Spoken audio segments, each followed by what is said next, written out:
Igugog mupalit og ka ng cherry gani sa sa store. Dara guys. Ano pa man akong gitagsa-tagsa ni tawon og balot. Nya naguba na. Naputol na noon.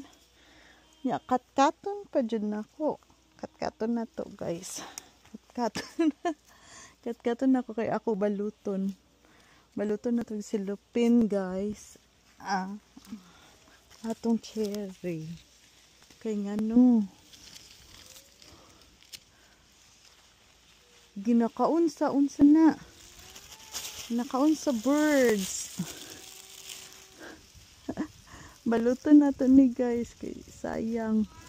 Pero nanay bunga. Daghan man siya bunga kaso. Kinakaon man sa birds guys. Pagalitan ako nito ng asawa ko. Bakit ko siya inakyat? Ayaw niya inaakyat ko yung cherry.